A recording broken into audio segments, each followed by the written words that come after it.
Test 1, 2, 3, 4, 5, 6, 7, 8, 9, 10. He's counting with Professor Mike. What was that Muppet? It was the count, wasn't it? Like you always like to do the counting on the Muppets. I've never seen the Muppets, but well, I know what the Muppets is, but I've never seen a show. That was surely your generation, no? Fucking not that old, mate. It was 70s, wasn't it? No, it was 70s. Oh, I mean, I know the Muppets. Well, everyone knows the Muppets, but I don't remember seeing one. Animal was the drum one, I know that, but is it he was the Muppet, wasn't he? Yeah. Kermit and all that. Who would you be if you were a Muppet? You are a Muppet. If you were one of the Muppets, who would you be? I'm not sure, but I remember I was working very briefly with my dad doing some maintenance stuff, and there was two maintenance fellas, and they're just they were older guys, and the banter they had between them were exactly like Statler and Waldorf, who was like sat on the balcony and always like took the mick out of each other. So I just nicknamed them that. Isn't the one who looks a lot like James McNell as well? Or am I confusing that with something else? I'm not sure. Kind of scraggly The hair. Muppets Christmas beard, Carol, though, like is a top tier Christmas film. Is it? Yeah. Do you watch them? I love Christmas films. I don't watch a lot of films, and I've been thrashed in the Marines for this, and friends have kind of like lost interest in me when they say, "Have you seen this?" I'm like, "I've not seen it." But I have seen a lot of Christmas films. It can't be anywhere close to Home Alone, though, can it? I mean, for me it is. I can't wait for bloody Christmas. Try not to put your hand too much over that. I can't wait for Christmas, man. Okay, Ro, what's up? Welcome back to the North Leeds Jitz podcast, where me and Mike discuss which Muppets we would be. Just another kind of general catch-up, talking about what's going on in the academy, answer a few questions, and let you guys know what's going on. It's Good Friday, isn't it? It's Good Friday on the day we're recording. Got open mat later, got the kids' comp team, they've got a thrash session to go through. Have they? Yeah. There's a few kids struggling with that session, mate. It's what they need, right? Like, that's the thing. It's what I was chatting to Joe Gordon about this. It's like it's absolutely what they need, the serious training, because a lot of the kids they're coming up against, particularly ones from like the MMA gyms, are training really intensely and hard, right? And if you're kind of a bit fluffy around the edges and the intensity's not right, you're going to lose. So you're doing a great job there, but I know a few of them are hanging out. Yeah, they keep showing up though, man, and we've got that core nucleus, and only over the last few weeks, month, 6 weeks, we've started to see a few new people drift in, which is nice. Had Harry Lamb down last week. Yeah. Had Violet down, and Molly started. So some of those LT2 kind of Carter kids coming through, and I'm quite excited about those, because if they stay in the program for a long time, they're going to be so good. I'm already getting quite nervous about the Sam Dawsons and the Keels and the Gabes, because by the time they get... I have a couple of roles with Sam now. I'm like, feels a bit bigger. Like he might be getting close. So yeah, that's very interesting. But that is the evolution of jiu-jitsu, isn't it? That's the evolution of this community, in that we will end up being the worst. And if we're not the worst, said this to Tom Patson yesterday, if we're not the worst, i.e. if you're not better than us, we have failed you as instructors. Like, that's where we come from, don't we? We're not like, we're holding some stuff back. This is my secret move. No. We are giving you everything we know in the hope that you end up being our teachers one day. Yeah, and it's cool because there's so many techniques and tips. And I posted a clip from last week's episode, actually, you talking about a thing that Paul Schreiner was talking about, which helped me on the scissor sweep. And like, you'll learn that now, or I'll learn like a new detail now, and you'll teach it to someone as a white belt, and they're just like, oh yeah, cool, that's just how it's taught. And like, brother's like, no, you don't understand, this is so 20 cool. years to figure this out. Yeah. So because of jiu-jitsu keeps going through this like all the time refinement process of like how it's taught and how it's learned, and things just get better and better. There's no just one set way. There's always just whatever the newest way of doing it is, usually kind of if some blue belt in wherever finds a new way to do a technique and it's has efficacy, then everyone just adopts that and be like, oh, okay, cool, we'll do that now. There's also like, everyone thinks, oh, you're the black belt, so you've got to be the best. So what define the best? What does that mean? It doesn't necessarily mean you're the best on the mat competitively or whatever. It might be you've got the most experience, but it's not necessarily the best. I was chatting to Professor Khalil the other day about Luke, who's the brown belt in GBA. Like, no one's been able to touch him since he was a purple belt. Like, he's been beating everyone, including Lewis, including Khalil, like Adam, me. Like, he just got one of them perfect body types for jiu-jitsu. Long, flexible, strong, a good athlete, young, and Really been training since he was a kid. Yeah. Super smart guy. Yeah. So, like, look, just because you're whatever, doesn't mean you're the best. There's always someone out there who's going to get you. Yeah, I think a lot of people struggle with that in terms of the belt system, which might take us on to one of the questions, but always seeing as like, because you've got a different colour, a darker belt on, therefore you must be better than the person without that colour belt on. And it's like, it doesn't really work like that in jiu-jitsu. It's skill is a factor, of course, that impacts when and how you get promoted, but it's not the only factor by a big shot. Otherwise, you'd see a lot more people go down in belts as well, because it's like as good as Mika Galvao is now, by the time he's 85, some blue belt's going to beat him up. So like, what on that, one of the questions I wanted to ask today is, what do you think is the hardest belt to earn in jiu-jitsu? This kind of got circulated around about a few weeks ago around the jiu-jitsu community, with a lot of people weighing their thoughts in. Where do you come at it? Well, I do say when I promote people, I think the two toughest promotions are first stripe on the white belt and the black belt. And I say that because, well, maybe not the first stripe. That means you've passed that kind of test for us, like you're a decent person. Maybe the white belt. Maybe like the very first belt you ever have is the most difficult, because actually what that means is you're starting from absolute zero, well, minus 100. Like, you don't even know what jiu-jitsu is. And everyone's decent, and you have to walk into that environment. That is so hard. Way harder than like moving from brown to black. That's just a ceremony, really, isn't it? So I think it sounds a bit cliche, but I think the white belt is such an important belt that people overlook. They kind of want to race through it and get past it, but actually that's the biggest test, is getting a belt and putting it around your waist and coming and showing up every day and get beaten up. I think the black belt signifies, again, to the point we're talking about there, like not necessarily you're the best at jiu-jitsu, whatever that means, but it shows that you haven't given up.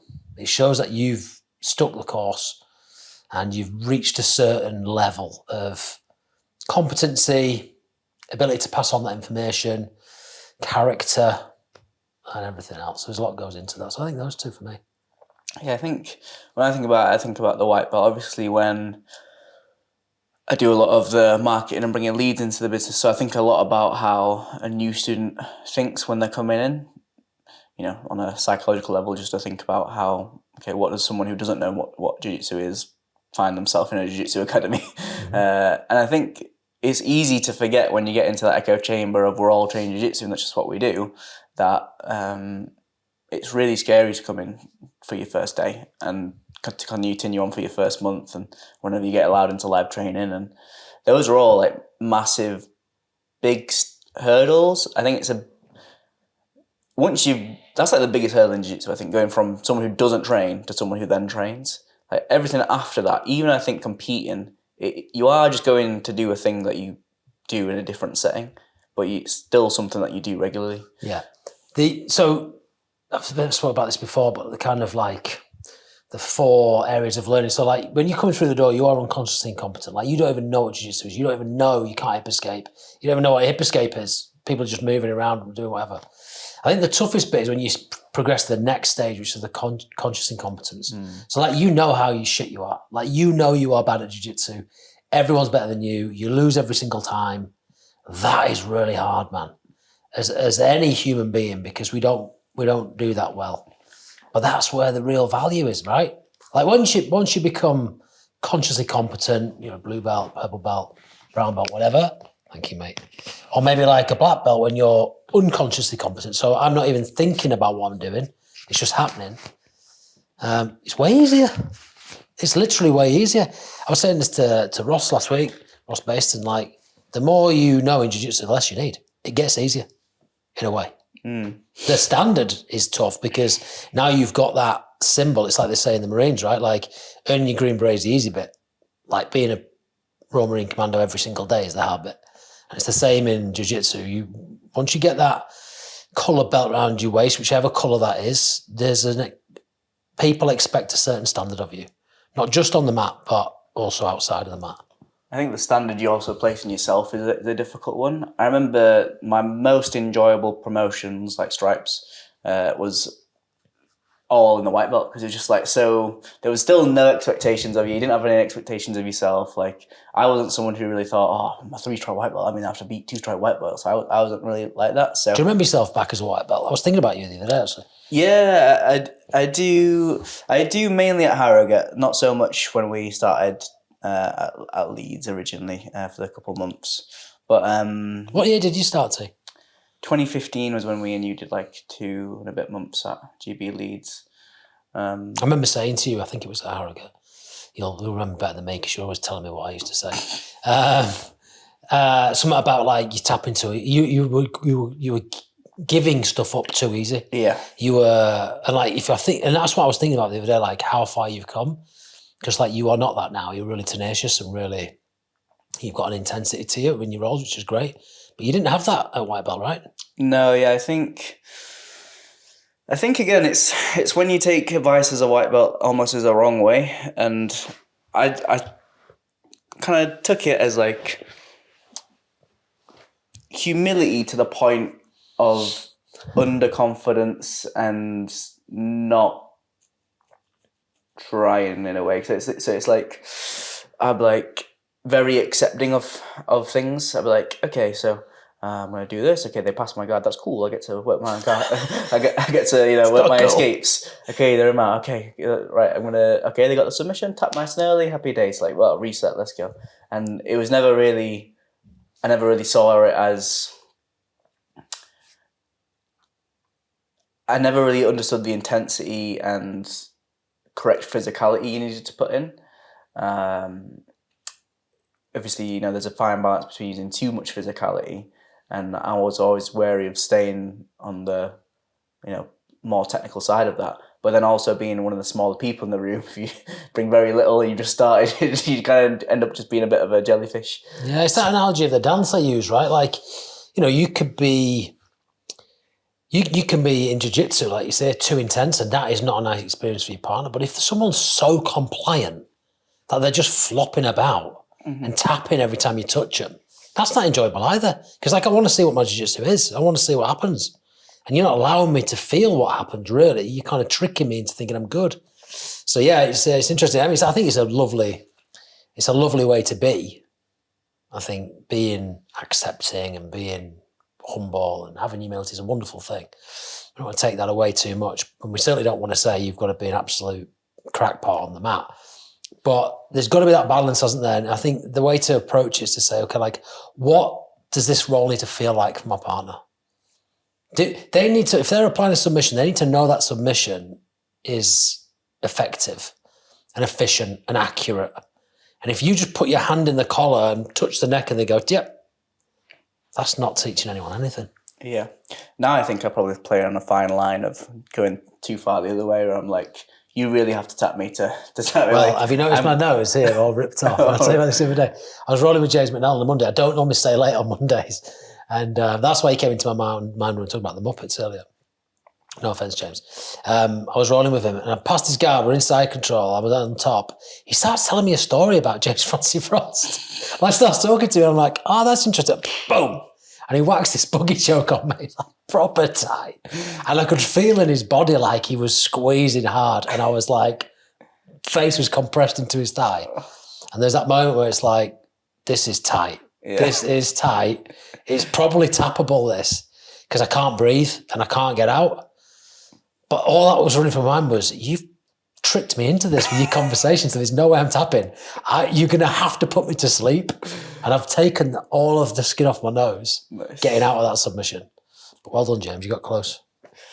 Yeah, so like I'm if you armbar me, I'm definitely working an escape as you do it, and I'm probably going to try and hit one more escape, and then I'll tap if it still didn't go in. But I definitely don't want to I don't try and give too much for free, but at the same time, if you catch me, you catch me. I'm like, I tap way quicker to joint locks though than I do to strangles, because strangles you're going to go up asleep for a bit and then you're fine. You're at work tomorrow. But if someone breaks your elbow or your ankle or your knee, or that could be detrimental to your ability to earn some money, right? I think I also do it with with a bit of trust in my training partner that they're not just going to like whack it on as hard and as quick as possible.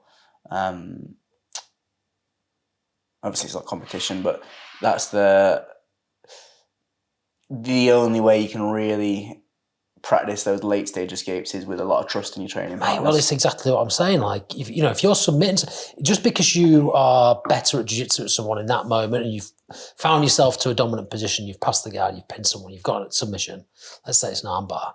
Remember what Victor said, my professor, you've got to apply that around about 70%. 70% because it gives you chance to, oh, my arm's fully extended. Oh, that's a bit tight. Is there a way up? No, there's no way that way. What about 80%? Oh, man, this is feeling a bit tighter. Give your partner time. That's the experience. And also for you, the person applying the submission, it allows you to be in that position for a few seconds longer. Okay, he turns this way. What do I need to do? Yeah. Oh, he turned that way too much. Now he's out. Oh, what do I need to do next time? Yeah, I get that a bit now. I think we spoke about this a little bit on the last episode where, I'll extend the arm and they'll tap like, I didn't actually want you to tap there. I want you to try and work the escape. So I was just waiting for them to, hit a running man or do something to see if I can control or switch to the next thing. So they'll tap like, okay, just restart there and just go. And I'm not going to smash it on, so don't worry. Which is always, I find it's really good to work the transition, the next thing, because obviously as you get more competitive and people get better at those things like late stage escapes, you're going to need to know like what's the next thing I go to.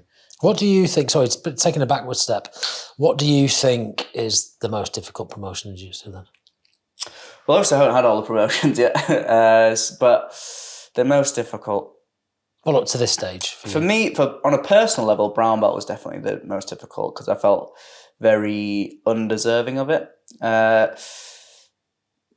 Blue belt was nice and I felt somewhat undeserving of that, but I kind of understood why I got it at the same time. I was training for like a year and 3 months at Harrogate, a few months before, obviously do like bits of grappling in the Marines. And then, but I was going away. So if I wasn't getting promoted then, it was probably going to be years to come until I would have the opportunity.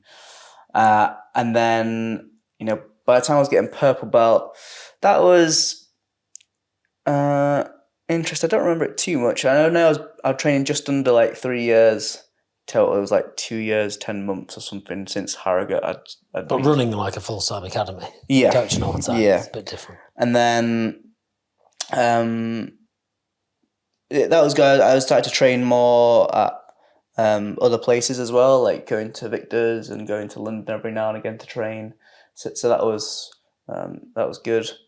And brown belt, I really struggled because I remembered training with a lot of brown belts. When I first met you, you were a brown belt, and Professor Lewis and my friend Richard and all these people. I was like, man, like what I can do to people is nowhere near what I perceived other people could do to me when they were brown belts, and I was a blue belt or I was a white belt. Do you recognise that now though, that you feel like that to a white belt who walks through the door? Yeah, like there's always like the odd exceptions to the rule which will shake you a bit. You have a row with Josh Levine or a Ben Griffiths or you're like, man, I don't know what's going on here, or like, but yeah, I think on the most part, it's not stretching me too far to roll with like white belts of, especially if they're similar size, or blue belts of similar size. I had a round with Big Tony Brown the other week, and that was a tough round. And big, powerful dude, though. Yeah. Just hard to control him, if he doesn't want to be, just like sometimes I would say, I'm sure he won't mind me talking about it because we talked about it on the day, and I was saying how he would kind of disengage from a lot of positions. Yes. And it's hard to kind of just, especially because we're doing a lot of stand-up rounds and with the size difference, getting someone back to the ground, control them to try and, he makes you work for all of it. And when there's that size and strength disparity, just even holding him in like single leg X or finishing a sweep or stuff like that was really difficult. I did manage to catch him in a little triangle at the end, but even that was like, I'm going to hook the leg this time because he's going to lift me up a bit. Yeah. I mean, look, there's an old saying in jiu-jitsu that for every 10 kilos difference, it's a belt level. So, don't flatter yourself if you're 120 kilos and a white belt and you are laying on top of a purple belt and they can't get out because they're 75 kilos. Like, the belt doesn't give you a superpower. You don't all of a sudden have the ability to bridge 120 kilos off if you can only bridge 80. So do recognise that. I think size does matter. And a good big one's always going to be a good smaller. I think I recognise that maybe like even not too long ago, like a week or two ago, where I was like, you know what, if the people who are not even crazy bigger than me, but like just that like little bit bigger, someone who's around like the high 70s, 80s kilograms, they'll go at me like they're having a full hard round. But if I was just a white belt version of me, they would cut their athleticism loads more down. And I'm like, I'm not sure how fair I feel about that, but it's like, it is what it is, so I'm fine with it. But it is fair, because you are a brown belt. But I still feel like they should still cut their athleticism to some degree. I do feel I pick up a lot more injuries when I'm rolling with the bigger guys, because they, especially, at that, sometimes at the blue belt level, because they just don't want to get caught and stuff, and they know enough to kind of like be technical, but use some strength to make it awkward. So that's sometimes when I'm getting. That's the issue, isn't it? It's the safety aspect of it. I mean, I'm just thinking there as you were talking, and this shouldn't have happened anyway, but I'm trying to think if I've injured anyone in this academy. I don't think so. I don't think. Not in this one. Not in this one. I don't think I've injured anyone in a role in 3 years. So why is that then? I mean, some people may not, but there are some people who have injured people as well. Like, what's the difference? Was it the person moved in a way that you didn't expect, or was it actually that your intensity level was just a little bit too much? Yeah, I think it's a tough one, because like I think intensity level does have a big impact on it, and your intensity levels usually have to match, don't they? If it takes two to tango. So, and especially I like to have hard rounds. Like, I like to go after people, and I like it when they go after me. So. But I do definitely find, like, when that intensity level goes up, you just tend to pick up a few more injuries, especially around time. I was thinking about it, the whole, like, okay, what was like the last year? What kind of injuries have I picked up? And to be honest, it's always around times I've upped my training significantly. Volume's gone up. Yeah.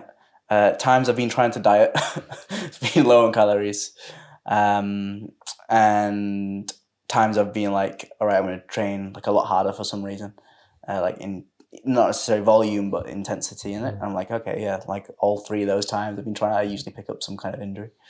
So that's probably inevitable. Yeah. I mean, one thing that's for anyone who isn't a big guy out there, so neither of us are big guys, right? I'm 75 kilos, you're 69 at the moment. Are you really? 59. No, I'm joking. Similar size to me, right? 75 and 69. Is that you're going to have to, when the size disparity between you and someone else, I'll use Tom Pat as an example just because everyone knows who he is. He's a great guy. Like, or Johnny Gratian, right? Someone that big. Like, I'm not arm locking them. There's no point, because they can literally just bicep curl me up. So it really starts to make me think anyway, and it should make you think, like, well, what kind of strategy do I need to take into this? What guard am I going to use? There's no point pulling Tom or John into close guard. It's not going to end well for you. You need to have them at the end of your levers. You need to be playing a leg entanglement, or you need to be playing a collar sleeve or something like that. And then submissions-wise, like, going on Americana on someone that big, they're just going to buy, it's not going to happen. So maybe you need to look for strangle, so you need to get to the back. So, and I love that about jiu-jitsu. Like, every single person you roll with, it's a different problem. And it is a problem, and you've got to try and solve it. Tony's a great example as well. Super athletic, moves really well, unpredictable, which is a nightmare, because you just don't know what the hell's going to happen. Hard man to roll with. Even been training a few months. It's tough. Yeah, it's good. We didn't talk about it last week, but I was going to bring it up. You gave Graham his blue belt. I almost said Professor Graham because I like calling him Professor because he's a professor of psychology. And I thought it might be a nice time, since we've not talked about it in a while, like your requirements, or what do you look for when promoting a student from white to blue belt. We do have a video about this on the YouTube channel that does quite well. I think probably my view of that's probably evolved somewhat anyway. Well, it depends, because everyone's different. That's the most important thing you need to hear, really. Like, the way I look at anyone for promotion to a new belt, it's not just the blue belt, it's purple belt, brown belt, black belt. I'm looking at the individual, and I'm not comparing them to the guy or girl next to him. It's like, well, what's your journey been like? So Graham is an example. You know, professor of psychology, super smart guy, quite introverted by his own admission. My age, I think, 43. Quite physical, but quite nervous. And took him a long time to kind of get into the groove of jiu-jitsu, I felt anyway. But then I really noticed over the since Christmas, maybe before. And I was looking at his card actually one time. I'm like, man, this guy's training like 5 days a week, like literally in the academy all the time. And that was the difference. And I started to see certain elements of his game, technical, emotional, whatever, just start to evolve a little bit and round off. And that was the moment, really. And look, sometimes you're going to get the blue belt and there's a lot more work to do. You know, maybe you're not even quite there, but you need it because you need that carrot. Sometimes you need the stick. I mean, it all depends, man. It all depends. There's you know, Duncan Roy said to me on the ocean, when I was like, how long is it going to take me? He said, the moment you're arriving to Antigua is the perfect time for you to finish. And the moment you get promoted is the perfect time for you to get promoted. You won't feel it that way, but I'm giving it to you for a reason. Wei got her blue belt as well. I forgot. I meant to mention that as well. But but I mean, like, Wei's been training a long time, like 2 years, 3 years or whatever. And again, the moment, it was the same with Lauren Utley as well, who's coming back to the academy, which I'm really pleased about. I once saw Lauren do a half guard sweep on Johnny Gratian. And I ran in there and got her a blue belt. So I'm like, if you can do that, like, it was really technical, it was really well done. And there's other stuff as well. But I watched Wei as well just before she left. She was rolling with someone. And she like went to sit up guard from playing De La Riva, passed the lapel underneath, switched the grip, and then swept him up. And I thought, you wouldn't have done that 6 months ago. Like, I weren't even on your radar. So there's certain things like that as well. Sometimes you see people just get better. Nice. So something I wanted to ask you about as well was, you do a lot of these events where you interact with a lot of people who are not in jiu-jitsu, right? And I don't oftentimes associate with people who are muggles, some common non-jiu-jitsu people. Do they ask you much about jiu-jitsu, and if they do, how do you explain what jiu-jitsu is to them? That's a good question. Well, I mean, it happens every time I meet someone at Be The Standard, particularly in Manchester, or when I'm speaking. They all say, what do you do for a living? And I always say I own a martial arts academy. I never say I own a Brazilian Jiu-Jitsu academy, because then they go, well, what the hell's that? Everyone kind of knows what martial arts is. And I say, yeah, it's Brazilian Jiu-Jitsu that we teach. And like, oh, okay. Some will say, well, what's that? I think most people have heard of it now, in my opinion, from what I've seen. They've heard, they might not know what it is, but they've kind of heard, oh, jiu-jitsu. Yeah, I've heard of jiu-jitsu. And then you either go one or two ways. They change the subject because they're like way off there, they haven't even registered. Or it's like, what is it again? And there's that little bit in the mind, you can see them like, huh. And then what I've found most recently is there's more and more people that I'm brushing up against who are saying things like you used to hear before people joined the Marines. Oh, I was thinking of doing that, or I went to a class once, or I did it for a bit, or, do you know what I mean? There's more and more people who have had some interaction with jiu-jitsu. And we were talking the other week, it's, you know, I think we could do a lot better in our business to try and engage with those who have been members before, who have been for trial classes a long time ago, and see if they want to come back. because it might just been the wrong time. Do you know what I mean? Might be something going on. So yeah, that tends to be what happens. It's just quite a difficult one to explain really what it is, I think, a lot of the time. But when I talk about this, I don't say, and so they say, well, what is it? What's jiu-jitsu? Yeah. I'm never like, oh, well, actually what happens is you start standing and you get a grip. It's like, we're a community-focused business. So actually what we're trying to do is develop people. And so, and that is jiu-jitsu. Like, for me, the essence of it, it's self-development, isn't it? And it's playing a part in the development of others. So that's the frame of work that I speak around it. I'm like, we're teaching people to fight. That's sometimes what I say. So we teach people to fight, but to help develop them in the future as leaders or fathers or mothers or friends or whatever it is. And I think when you frame jiu-jitsu in that context around, it's kind of all the stuff we talked about right up to now, it's kind of irrelevant. Sorry to burst your jiu-jitsu bubble out there, but it's kind of irrelevant. It's actually what goes on the inside of you and the impact that you're able to have to change what happens on the inside of someone else. That is why you come into this place. So it's why you should be coming. And the moment you get it, the moment it goes, okay, I understand jiu-jitsu now. It isn't just about me. It's about someone else. That's when the magic happens. When someone starts jiu-jitsu and they've not done maybe martial arts before, there's a lot of reasons that people, I think, say that they join that make sense. I want to join because I want to get fit, or I want to learn self-defense, or that kind of thing. But I think there's a lot of nonsensical reasons that if you said, I'm joining for this reason, they'd be like, why would you do that?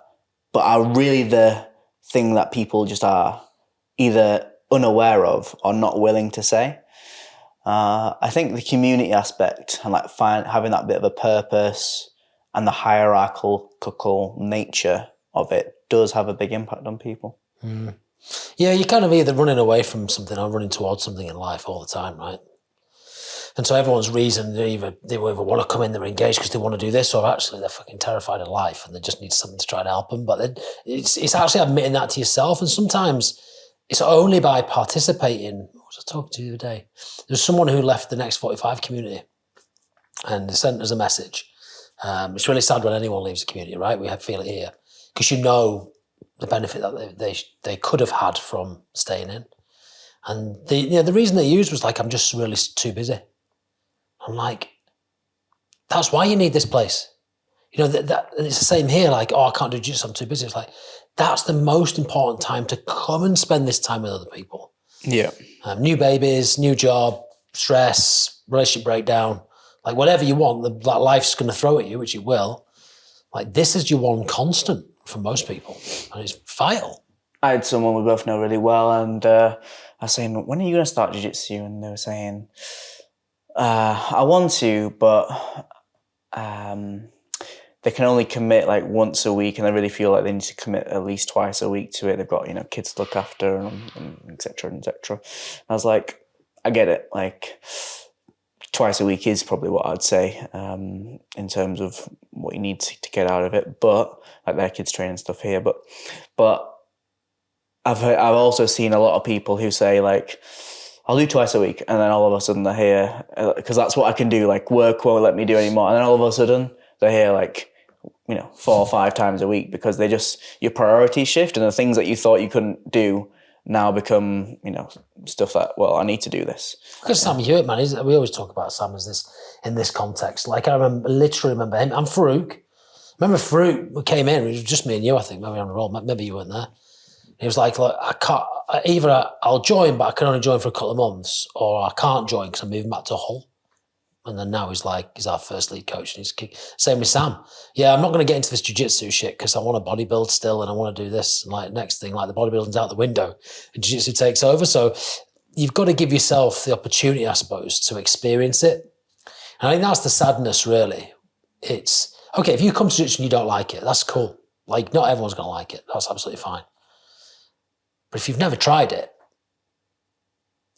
that's why I always say it's a responsibility to pass it on. You know, within any of our social circles or our families, there'll be someone who you know needs this place or our Jiu-Jitsu Academy, a community of people.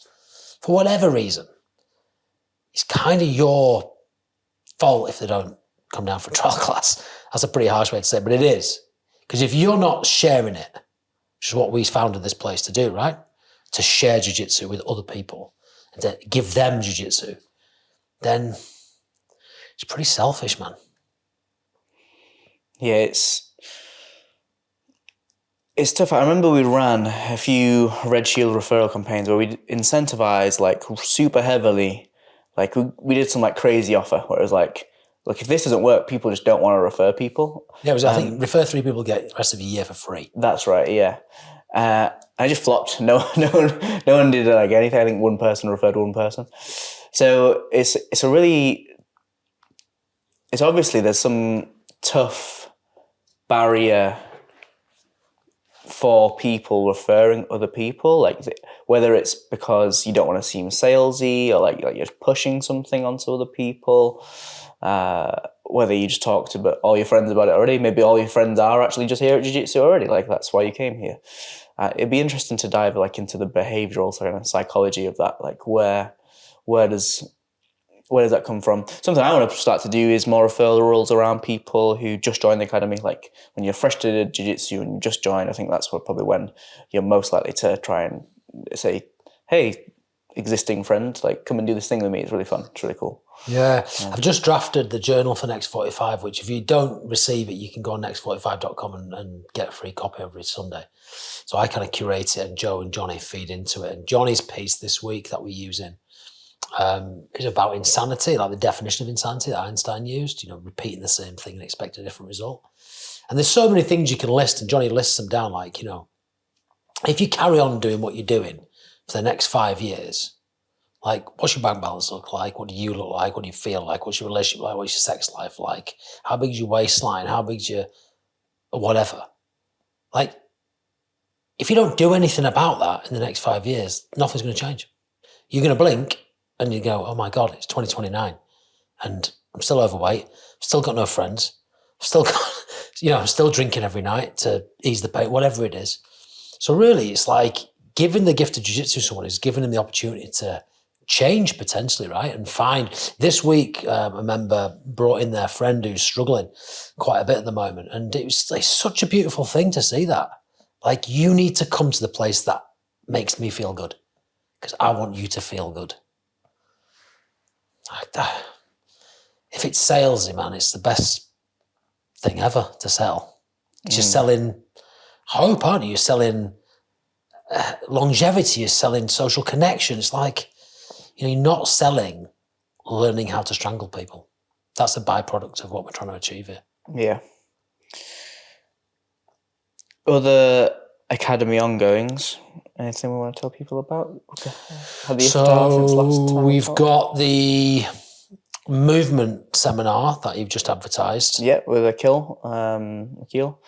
He's worked a lot with Farouk and Liam Grogan through their injuries. I've been speaking to him a bit over the last couple of weeks. Where's he based? Down in Cape Verde? Is that where Liam is? That's right, yeah. So that'll be a good one for anyone who wants to work on some of their mobility. So that's Sunday the 14th of... 21st of April, 21st. Yeah. 10 till 12:15. And the week after that, Next 45 are putting on a breathwork session here with Matt Robinson, and that'll be free to any GBRL members as well. So if you've never done breathwork before, or you've done it, you like it, or you're not sure, you're intrigued, Matt's going to put a session on here for a couple of hours on the mat where you can just come, relax, breathe, and it's free. So I'm just going to give that to everybody. Nice. For the kids, we ran the Easter competition. You almost won. What did you win? The lamb, or was it the eggs? I guessed the lamb's name right. I wanted to say Gracie Barbar, but I didn't. I just used Gracie. I should have used Gracie Barbar. And apparently her name was Gracie, but I didn't win it. Winter Rickaby won it, which is fine. Well, you can fight her for it. Well, listen, I was told, I was quite happy because so said, but you are a runner-up, Professor Max. You get an Easter egg. So I was like, cool. So I thought I'll pick it up today. There's 10 Easter eggs at the back there, all with different names on, not one mic on it.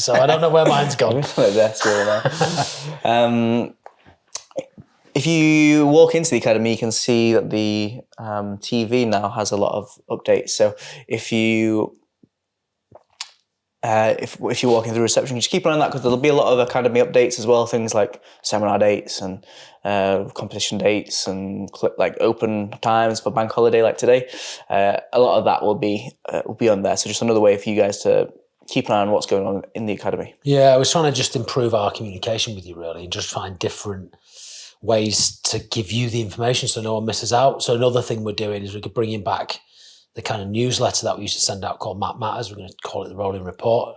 And Way in Bangkok is going to curate that every week with, again, just updates of what's going on around the academy. So if you're a parent of a kid and you don't know what's happening over Easter, there's plenty of ways to find out. No one should be missing out on anything. Yeah, between like WhatsApp, email, Sign, academy calendar, end of class messages. Like, yeah, if you've got any ideas for that stuff, like if we're missing something, like please tell us, because we just want it to be the best experience for you, really. 100%. Something I wrote this week, but not sure if it'll go out for a little while, was we have a lot of students in the kids program. We don't really have anyone on the adults that train just once a week. Mm-hmm. So, and it breaks my heart a little bit, because I know how difficult it is training once a week and how much more they can get from training more times a week. And I'm like, it makes sense for parents, because it's far cheaper to train more than once. And they've got busy schedules and they're just squeezing it in. Yeah. Sorry, T, to jump in, mate. Tell us then what you see as the challenges of a child or an adult just training once a week. There's a few. I think I'll take it predominantly from the kids. I think a lot of the kids come here and they already have a couple friends, which is awesome. But, I'd say maybe more often than not, the kids come in, they don't know anyone. And that's really tough. And only coming once a week when you have not particularly too much interactions, especially with the LC1 class, you don't have a lot of interactions with your peers where you can kind of create those close bonds. So they get really attached to us as coaches, which is awesome, which is very gratifying, because they're always really excited to see us. But in terms of like their social development and making new friends, which is a big part of coming here, they don't really get to have that same kind of good crack at it. Mm-hmm. In terms of then, everything basically comes down to, for me, like their skills and enjoyment. So on the enjoyment side of it, they're going to see a lot of the people who they do make friends with, or their school friends, getting much better skills in jiu-jitsu, but also the physical rewards, like the stripes and stuff like that. They're going to get those far quicker, and if they're getting like badges and stickers at the end of the class, they've just got more opportunities to get those. So when they see their friends progressing like way quicker than they are, they're like, oh, how come I've not been promoted and I'm putting in all this work? But it's really that they can only just come once a week. I feel for them on that side of things. And one of the biggest things is that jiu-jitsu is really tough to learn. Like, it doesn't matter if you're an adult or a kid. It's like learning a new language, as someone who's failed at learning a new language a few times in their life. Or an instrument, music. Yeah. Try and do that with 45 minutes a week. Like, it does not go well. And I think a lot of the parents in particular, they're so passionate on wanting their kid to do well at jiu-jitsu, and they want to set them up for absolute all the best successes. And when I did the parents' evening like this, they're so looking for ways to help them. And I'm like, when I look at the numbers of kids that train once a week, like the best way you think you could do right now, it's like, no, they're all looking for like these 1% or 5% increases. You couldn't get them way better just by doubling the amount they train. Because if you want them to get the things that you want to get them to get out of jiu-jitsu, or you want them to be more focused, you want them to be more confident, you want them to be more physical, you want them to be more disciplined, you want them to have good self-defense skills, it's going to take a long time at one a week. And to be honest, if they lose the enjoyment of the sport because of the other things, like I said, like lack of the social friends and lack of the enjoyment because of the lack of progression, like they're not going to get what you want them to get. It's almost inevitable, isn't it, that people will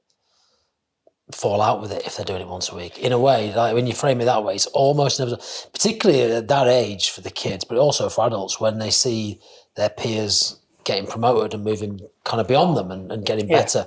And that's the classic one with the parents. Like, we get messages like this all the time.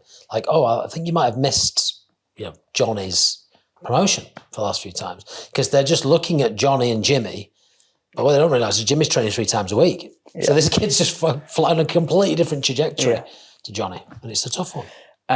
Especially for those parents, there are parents that can get away with it because of the amount of discipline that they'll have as parents. So for instance, like Soaps, she knows that Oakley and Camille are going to train once a week until they're 18 or they get a black belt or whatever it is. And she just made that commitment.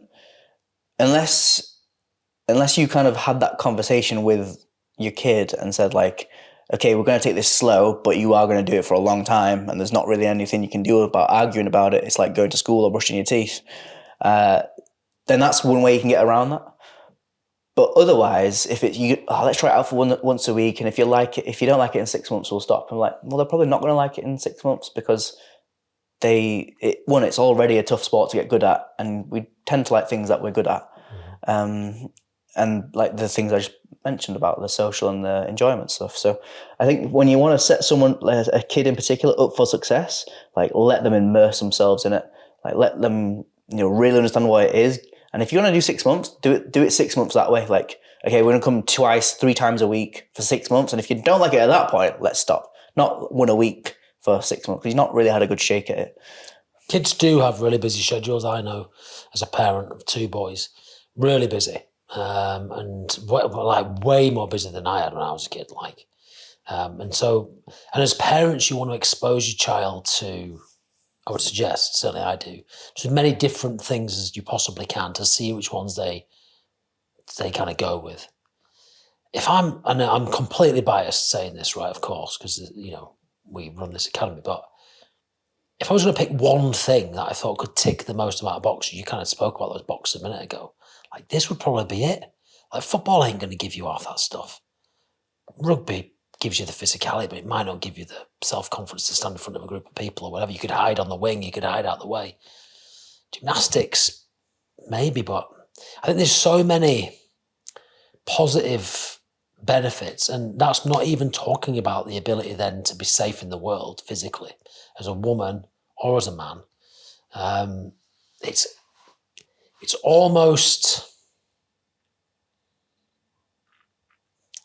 probably as important, I think, as teaching your kid to swim.